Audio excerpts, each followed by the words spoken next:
আসসালামু আলাইকুম। এটি অষ্টম শ্রেণী চতুর্থ অধ্যায়ের অষ্টম পর্ব। এই পর্বে আমরা অনুশীলনীর ৬ থেকে ১১ নং প্রশ্নের সমাধান করব। চলো শুরু করি। তো ৬ নং প্রশ্নে বলা হয়েছে যে ৫০,০০০ টাকা ৭ বছরে মুনাফা আসলে ১,২০,০০০ টাকা হলে মুনাফার হার কত? তাহলে এখানে দেখো ৫০,০০০ টাকা এটা হচ্ছে পি এর মান, ৭ বছর এটা হচ্ছে এন এর মান, আর এখানে মুনাফা আসল অর্থাৎ এটা হচ্ছে এই যে মুনাফা আসল, যেহেতু তার মানে এটা হচ্ছে এর মান, অর্থাৎ মুনাফা যোগ আসল, এটা এই দুইটাকে যোগ করলে হয় মুনাফা আসল, অর্থাৎ মুনাফা আসল হচ্ছে এখানে ১,২০,০০০ টাকা, এটা হচ্ছে এর মান। এত টাকা হলে মুনাফার হার অর্থাৎ আর এর মান কত এটা বের করতে বলা হয়েছে। এখানে যে যে মানগুলো আছে সেগুলো আমরা আগে লিখে ফেলি। আমরা এখানে লিখি যে দেওয়া আছে এটা হচ্ছে ৬ নং প্রশ্ন। তাহলে আমরা এখানে লিখতে পারি যে দেওয়া আছে মূলধন পি সমান ৫০,০০০ টাকা এবং সময় এন সমান হচ্ছে ৭ বছর। আর দেওয়া ছিল হচ্ছে মুনাফা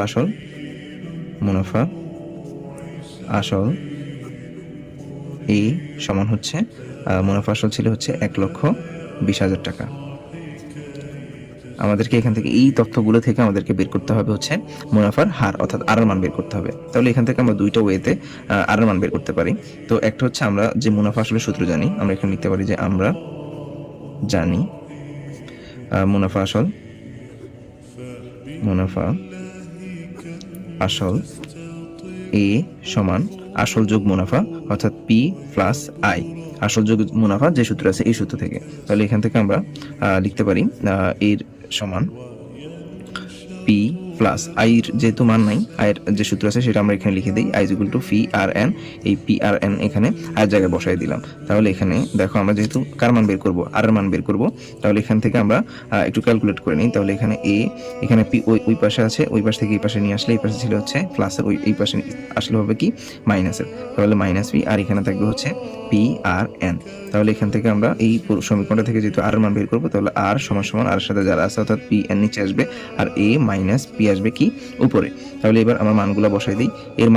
এর মান হচ্ছে কত ১,২০,০০০ মাইনাস পি এর মান হচ্ছে ৫০,০০০ এবং নিচে ৫০,০০০ ইন্টু এন এর মান হচ্ছে ৭। তাহলে এখানে যদি আমরা ক্যালকুলেট করি তাহলে উপরে থাকে হচ্ছে ৭০,০০০, নিচে হচ্ছে ৩,৫০,০০০। তাহলে এখানে ক্যালকুলেট করলে পাবো হচ্ছে আমরা ০.২ এত। তাহলে এটাকে পার্সেন্টে নিতে হলে কি করতে হবে, ১০০ দ্বারা গুণ করতে হবে অর্থাৎ ২০%। এটা হচ্ছে এখানে আর এর মান, এই যে আর এর মান আমরা ২০% পেয়ে গেছি। এটা চাইলে আমরা এইভাবে করতে পারি। দেখো এখানে আমরা লিখতে পারি যে আমরা জানি এ সমান পি প্লাস আই। তাহলে এখান থেকে আমরা আই এর মানটা বের করে নিই। তাহলে আই সমান কি হবে, এ মাইনাস পি। তাহলে এর মান কত, এর মান হচ্ছে ১,২০,০০০ বিয়োগ পি এর মান হচ্ছে ৫০,০০০। তাহলে এখানে কাটাকাটি করলে এখানে থাকবে আর ৭০,০০০। আর আমরা এবার সরল মুনাফা যে সূত্র আছে এখান থেকে আমরা চাইলে বের করতে পারি যে আই সমান পি আর এন। তাহলে এখান থেকে এন আর সমান P N by I by P N. তাহলে এবার মানগুলো বসাই। আই এর মান হচ্ছে কত ৭০,০০০, পি এর মান হচ্ছে কত, পি এর মান হচ্ছে ৫০,০০০ ইন্টু এন এর মান হচ্ছে ৭, ০.২। অর্থাৎ এটাকে যদি ১০০ দ্বারা গুণ করি অর্থাৎ ০.২ গুণ ১০০% সমান হচ্ছে ২০%। অর্থাৎ এই যে আর মানে এইভাবে আমরা চাইলে বের করে নিতে পারি। এরপর ৭ নং প্রশ্ন বলা হয়েছে কোনো মূলধন ৫ বছরে যে মুনাফা হারে মুনাফা আসল দ্বিগুণ হয় সেই মুনাফা হারে ৮ বছরে মুনাফা আসলে ২৬,০০০ টাকা হবে, তাহলে মূলধন কত? দেখো এখানে বলা হয়েছে কোন মূলধন সেটা বলে নাই, এটা হচ্ছে কোন মূলধন ৫ বছরে অর্থাৎ এন এর মানটা বলে দেওয়া হয়েছে যে এন এর মান হচ্ছে ৫ বছর যে মুনাফা হারে মুনাফা আসলে দ্বিগুণ হয়, অর্থাৎ এখানে মুনাফা আসলে কি হবে, দ্বিগুণ হবে। এখান থেকে যে মুনাফার হারটা পাওয়া যাবে অর্থাৎ আর এর মান পাওয়া যাবে, ওই আর এর মান দিয়ে বাকি অংশের মানটা বের করতে হবে। বলছে যে মুনাফা হারে মুনাফা আসল দ্বিগুণ হয় সেই মুনাফা হারে অর্থাৎ এখানে যে এই অংশটুকু থেকে যে আর এর মান পাবো ওই আর এর মান দিয়ে সেই মুনাফা হারে ৮ বছরে অর্থাৎ এখানে এন এর মান হচ্ছে আবার কত ৮ বছরে মুনাফা আসলে যদি ২৬,০০০ টাকা হয় তবে মূলধন কত। তাহলে প্রথমে আমাদের এই প্রথম অংশ থেকে আর এর মানটা বের করতে হবে, পরে এই আর এর মানটা দিয়ে এই পরবর্তী অংশের যেই মানগুলো আছে সেগুলো কাজে লাগিয়ে মানটা বের করতে হবে অর্থাৎ মূলধন বের করতে হবে। তো সেই ক্ষেত্রে আমরা দেখো এখানে লিখতে পারি, মনে করি আমরা এখানে লিখি যে মনে করি যেহেতু মূলধন কত সেটা দেওয়া নাই সেক্ষেত্রে আমরা লিখি যে মনে করি মূলধন মূলধন সমান হচ্ছে পি, মূলধন হচ্ছে পি আমরা একটা ধরে নিলাম, যদিও মূলধনকে পি দ্বারা প্রকাশ করা হয়। এরপর সময় এন সমান সমান হচ্ছে 5 বছর, এটা দেওয়া আছে, এন সমান সমান 5 বছর। মুনাফা আসল আসলকে এই দ্বারা প্রকাশ করা হয়। মুনাফা আসল হচ্ছে আসলের দ্বিগুণ, তার মানে হচ্ছে 2 গুণ পি অর্থাৎ 2 পি। সুতরাং মুনাফা কত হবে বলতো? মুনাফা হবে হচ্ছে আসল বিয়োগ মুনাফা হবে হচ্ছে মুনাফা আসল বিয়োগ মুনাফা, অর্থাৎ আই হবে কি এ মাইনাস ফি। তাহলে এর মান কত? এর মান হচ্ছে 2 ফি মাইনাস ফি, অর্থাৎ আই সমান সমান হচ্ছে পি। সুতরাং এখান থেকে আমরা মুনাফা আসলের যে সূত্র জানি সেখান থেকে আমরা আর এর মানটা বের করে ফেলতে পারি। তাহলে এখানে আমরা লিখি আই সমান সমান পি আর এন। তাহলে এখান থেকে আর সমান সমান হচ্ছে আই বাই পি এন। তাহলে এখানে মানগুলো বসাই। আই এর মান হচ্ছে কি পি, নিচে হচ্ছে পি ইন্টু আর এর মান কত, এন এর মান কত, এন এর মান হচ্ছে 5। তাহলে এখানে এই পি কাটাকাটি যায়, উপরে 1 থাকে, 1কে 5 দ্বারা ভাগ করলে হয় 0.2, তার মানে হচ্ছে এটা 20%। তার মানে এখানে আমরা আর এর মানটা পেয়ে গেছি। এখন এই আর এর মানটা কাজে লাগিয়ে দ্বিতীয় অংশের মানটা বের করতে হবে। তো সেই ক্ষেত্রে দেখো দ্বিতীয় অংশে বলা হয়েছে যে সেই মুনাফা হারে 8 বছরে, এই ক্ষেত্রে আবার কি সময়টা কি হয়েছে, চেঞ্জ হয়ে গেছে। তো সময় হচ্ছে এখন 8 বছর। আসল হচ্ছে কত? 26,000 টাকা। মুনাফা আসল 26,000 টাকা হলে মূলধন কত? তার মানে এখানে এর মানও দিয়ে দেওয়া হয়েছে, সেটা হচ্ছে 26,000 টাকা। তাহলে দেখো এটাকে আমরা এভাবে লিখতে পারি যে আবার সময় এন সমান সমান হচ্ছে 8 বছর, তারপর হচ্ছে মুনাফা আসল এই সমান সমান হচ্ছে 26,000 টাকা। আর আমরা আগের অংশ থেকে পাইছি মুনাফার হার আর সমান সমান হচ্ছে 20%, মানে 0.2। এখান থেকে বের করতে হবে পি এর মান। তো সেই ক্ষেত্রে আমরা লিখতে পারি, আমরা জানি এ সমান পি প্লাস আই, বা এ সমান পি প্লাস আইয়ের যে সূত্র সেটা হচ্ছে পি আর এন, এখানে বসাই দিলাম। তাহলে এ সমান এই দুইটা থেকে আমরা পি কমন নিতে পারি, তাহলে এখানে থেকে 1 যোগ এখানে থেকে আর এন, বের করব হচ্ছে পি এর মান। তাহলে পি সমান নিচে চলে আসবে 1 যোগ আর এন, উপরে চলে আসবে এ। এবার মানগুলো বসাই দিই। এর মান হচ্ছে 26,000, নিচে হচ্ছে 1 যোগ আর এর মান হচ্ছে 0.2 গুণ এন এর মান হচ্ছে কত 8। তাহলে এখানে পাই হচ্ছে কত, উপরে 26,000, নিচে হচ্ছে 1 যোগ এখানে হচ্ছে 0.2 গুণ 8 মানে 1.6। তাহলে উপরে হচ্ছে 26,000, নিচে হচ্ছে যোগ 1, তাহলে কত 2.6। তাহলে এটাকে যদি আমরা ভাগ করি আমরা পাই হচ্ছে 10,000 টাকা। 10,000 টাকা, অর্থাৎ মূলধন হচ্ছে এখানে কত 10,000 টাকা, অর্থাৎ পি সমান সমান হচ্ছে 10,000 টাকা। এটাই হচ্ছে মূলধন। এরপর 8 নং যে প্রশ্নটি সেটা হচ্ছে 9% হারে 2,000 টাকা 10 বছরের মুনাফা 8% হারে 5,000 টাকা কত বছরের মুনাফা সমান হবে? তাহলে দেখো এখানে একটু খেয়াল করি, সেটা হচ্ছে 9% হারে 2,000 টাকা 10 বছরের মুনাফা, মানে 9% হারে 2,000 টাকা 10 বছরের যে মুনাফা পাবো এখানে ওই সেম মুনাফাই 8% হারে 5,000 টাকা কত বছরের মুনাফা সমান হবে। মানে এখান থেকে সময়টা বের করতে হবে। এখান থেকে যে মুনাফা অর্থাৎ আয়ের মানটা পাবো সেটাকে এখানে কাজে লাগিয়ে এখানে এন এর মানটা বের করতে হবে, অর্থাৎ সময়টা বের করতে হবে। তো সেক্ষেত্রে আমরা লিখি, এখানে যে মানগুলো আছে সেগুলো আমরা লিখে ফেলি, যে এখানে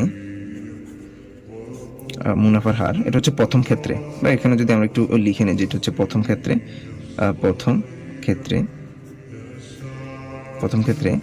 মুনাফার হার আর সমান সমান হচ্ছে কত 9%। 9% মানে হচ্ছে 0.09। আর যে মানটা দেওয়া আছে সেটা হচ্ছে আসল বা মূলধন পি সমান সমান হচ্ছে 2,000 টাকা এবং সময় দেওয়া ছিল কত 10 বছর, তার মানে সময় এন সমান সমান হচ্ছে 10 বছর।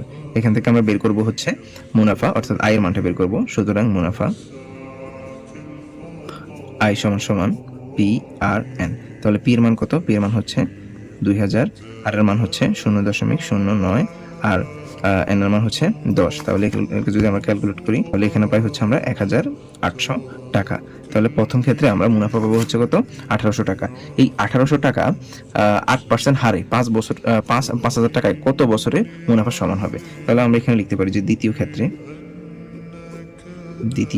ক্ষেত্রে দ্বিতীয় ক্ষেত্রে মুনাফার হার আর সমান সমান হচ্ছে কত 8%, মানে 0.08। তারপর হচ্ছে মূলধন পি সমান সমান হচ্ছে 5,000 টাকা, 5,000 টাকা। সময়টা বের করতে হবে, সময় এন সমান সমান হোয়াট। আরেকটা জিনিস যেটা আমরা আগে পাইছি সেটা হচ্ছে মুনাফা আই সমান সমান হচ্ছে 1,800 টাকা। তাহলে এখানেও আমরা সেম আগে সূত্রটা দিই। সুতরাং মুনাফা আই সমান সমান পি আর এন, এখান থেকে এন এর মানটা বের করবো, অর্থাৎ এন সমান সমান হচ্ছে উপরে আই নিচে পি আর। তাহলে এখানে আমরা লিখি এন সমান আই এর মান হচ্ছে কত 1,800, পি এর মান হচ্ছে 5,000 ইন্টু এন এর মান হচ্ছে 0.08। সেক্ষেত্রে পাবো হচ্ছে আমরা 4.5, অর্থাৎ এন এর মান হচ্ছে কত 4.5 বছর। বাস, এটাকে একটু চাইলে আমরা এভাবে লিখতে পারি এখানে যে 4 বছর আর এখানে যে 0.5 এটা কত, এটা হচ্ছে কত 6 মাস, অর্থাৎ 4 বছর 6 মাস, এটা আমরা লিখতে পারি। এই 6 মাসটা কিভাবে পাইছি, অর্থাৎ এখান থেকে কিভাবে 6 মাসটা বের করতে হয়, সেক্ষেত্রে 0.5কে আমরা কি করব 12 দ্বারা গুণ করে ফেলবো। তাহলে 0.5কে যদি 12 দ্বারা গুণ করি, দেখো 0.5 গুণ 12, সেক্ষেত্রে কত আসছে 6। অর্থাৎ এখানে যদি দশমিকের পরে প্রথম যেই দশমিকের পূর্বের যে অংশ সেটা সরাসরি বছরে চলে আসবে, বাকি যেটা থাকবে সেটাকে আমরা 12 দ্বারা গুণ করে যে পরিমাণ পাবো অর্থাৎ সেটাই হবে মাস। এরপর 9 নম্বর যে প্রশ্নটি আছে সেটা হচ্ছে 13% হারে 25,000 টাকার 6 বছরের মুনাফা কত মুনাফা হারে 20,000 টাকার 8 বছরের মুনাফার সমান। তাহলে এখান থেকে প্রথম যে অংশটা আছে সেখানে বলছে 13% হারে 25,000 টাকা 6 বছরের মুনাফা। তাহলে এখান থেকে মুনাফা বের করতে হবে। এরপরে কত মুনাফা হারে 20,000 টাকা 8 বছরের মুনাফার সমান। তাহলে এখান থেকে আমরা আবার মুনাফার হার অর্থাৎ আর এর মানটা বের করব। তাহলে প্রথম অংশটা আমরা করে ফেলি। সেখানে আমরা লিখতে পারি যে প্রথম ক্ষেত্রে প্রথম অংশে বা প্রথম ক্ষেত্র লিখতে পারি। প্রথম ক্ষেত্রে মুনাফার হার আর সমান হচ্ছে 13%। 13% মানে হচ্ছে কত 0.13। এরপর দেওয়া ছিল হচ্ছে আসল পি সমান হচ্ছে 25,000 টাকা এবং সময় এন সমান 6 বছর। এখান থেকে বের করব কি আয়ের মান। সুতরাং মুনাফা আই সমান পি আর এন। তাহলে মানগুলো বসাই দিই। পি এর মান হচ্ছে 25,000 ইন্টু আর এর মান হচ্ছে 0.13, এন এর মান হচ্ছে 6 বছর। তাহলে 19,500 টাকা, এটা হচ্ছে মুনাফা। এখন এই মুনাফা সেম মুনাফা কত মুনাফা হারে 20,000 টাকায় 8 বছরের মুনাফা সমান হবে। তাহলে সেক্ষেত্রে আমরা লিখতে পারি দ্বিতীয় অংশে মুনাফার এখানে যে মুনাফাটা পাইছি সেটা হচ্ছে লিখে ফেলি এখানে যে মুনাফা আই সমান হচ্ছে 19,500 টাকা। এরপর দেওয়া ছিল হচ্ছে মূলধন বা মুনাফা আসল পি সমান হচ্ছে 20,000 টাকা এবং সময় এন সমান হচ্ছে 8 বছর। বের করতে হবে মুনাফার হার। তো সেম আমরা আগেরটা দিয়ে বের করতে পারি। সুতরাং মুনাফা বা সরাসরি চাইলে মুনাফার হারের সূত্রটাও লিখতে পারি। তো এই ক্ষেত্রে দেখো আমরা যদি সরাসরি মুনাফার হার এই সূত্রটা লিখি, সেক্ষেত্রে আমরা লিখবো আর সমান আই বাই পি এন। তাহলে এবার মানগুলো বসাই দিই। আয়ের মান কত? আয়ের মান হচ্ছে 19,500, পি এর মান হচ্ছে 20,000 ইন্টু এন এর মান হচ্ছে 8। তাহলে এটাকে ক্যালকুলেট করলে আমরা পাই হচ্ছে 0.121875। এটাকে কি করতে হবে পার্সেন্টেজে নিতে হবে, অর্থাৎ 0.121875 এটাকে আমরা 100 দ্বারা গুণ করে দিব। তাহলে এটা পার্সেন্টেজ চলে আসবে, অর্থাৎ গুণ 100। সেক্ষেত্রে আমরা পাবো হচ্ছে 12.1875%, অর্থাৎ এটাই হচ্ছে মুনাফার হার। এরপর 10 নম্বর প্রশ্নটি হচ্ছে তানজিলা 30,000 টাকা 5 বছরের জন্য এবং রায়হান 20,000 টাকা 7 বছরের জন্য ব্যাংকে জমা রাখলো। যদি উভয়ের জন্য মুনাফার হার 8% হয় তবে কে কত টাকা বেশি লাভবান হবে? তাহলে এখানে দেখো তানজিলা মূলধন হচ্ছে কত 30,000 টাকা, সে 5 বছরের জন্য রাখছে এবং মুনাফার হার দুইজনের জন্যই সমান, সেটা হচ্ছে 8%। এবং রায়হান 20,000 টাকা রাখছে হচ্ছে 7 বছর। তাহলে আমরা যদি প্রথমে তানজিলার ক্ষেত্রে বের করি, আমরা লিখি যে তানজিলার ক্ষেত্রে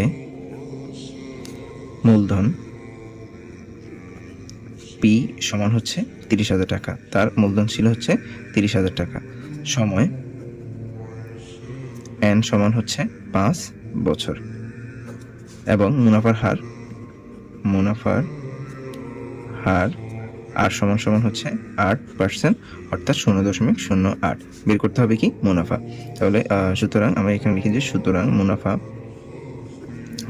মুনাফা আই সমান পি আর এন। তাহলে পি এর মান হচ্ছে কত? 30,000 লিখে ফেললাম, আর এর মান কত? 0.08 লিখে ফেললাম, এন এর মান কত? 5। তাহলে এখানে এবার ক্যালকুলেট করি, সেক্ষেত্রে পাবো হচ্ছে 12,000 টাকা। 12,000 টাকা। তাহলে তানজিলার মুনাফা পাচ্ছে হচ্ছে কত? 12,000 টাকা। এবার বের করি হচ্ছে রায়হানের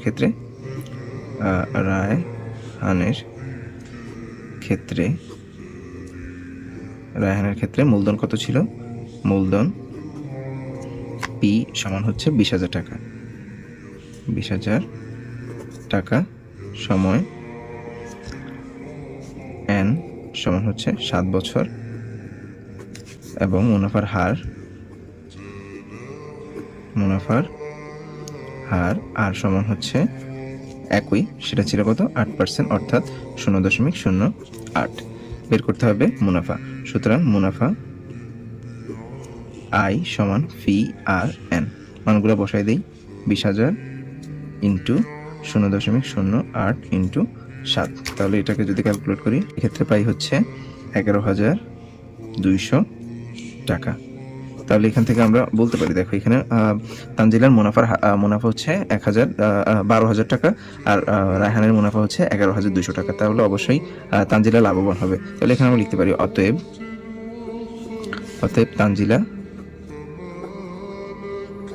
তানজিলা লাভবান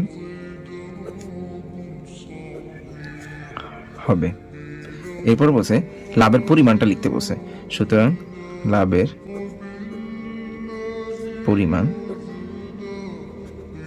পরিমাণ হবে কত? এই যে 12,000 থেকে 11,200 টাকা বিয়োগ করব, এত টাকা, অর্থাৎ 800 টাকা, অর্থাৎ তানজিলা 800 টাকা লাভবান হবে। এরপর 11 নং প্রশ্নটি হলো, শরীফা 70,000 টাকা 8% মুনাফা হারে এবং জহির 50,000 টাকা 12% মুনাফা হারে ব্যাংকে জমা রাখলো। 6 বছর পরে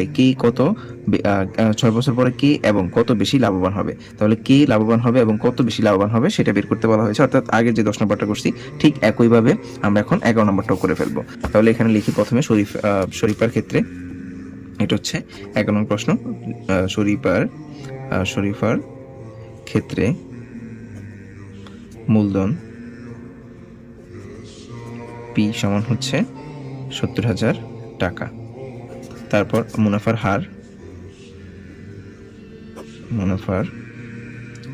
আর সমান হচ্ছে 8%, অর্থাৎ 0.08। সময় এন সমান হচ্ছে 6 বছর। সুতরাং মুনাফা আই সমান পি আর এন। পি এর মান বসাই দিলাম 70,000 ইন্টু আর এর মান হচ্ছে 0.08 ইন্টু 6। তাহলে এটাকে ক্যালকুলেট করি, সেক্ষেত্রে পাই হচ্ছে আমরা 33,600 টাকা। এবার বের করব হচ্ছে আমরা জহিরের ক্ষেত্রে মূলধন পি সমান হচ্ছে 50,000 টাকা। তারপর হচ্ছে মুনাফার হার আর সমান হচ্ছে 12%, অর্থাৎ 0.12। সময় এন সমান হচ্ছে 6 বছর। সুতরাং মুনাফা আই সমান পি আর এন, মানগুলো বসাই দেই। 50,000 ইন্টু 0.12 ইন্টু 6, সেক্ষেত্রে আমরা পাচ্ছি হচ্ছে 36,000 টাকা। তাহলে এখান থেকে আমরা বুঝতে পারতেছি অবশ্যই জহির কি হবে? লাভবান হবে। অতএব জহির লাভবান হবে। কত টাকা লাভবান হবে? সুতরাং লাভের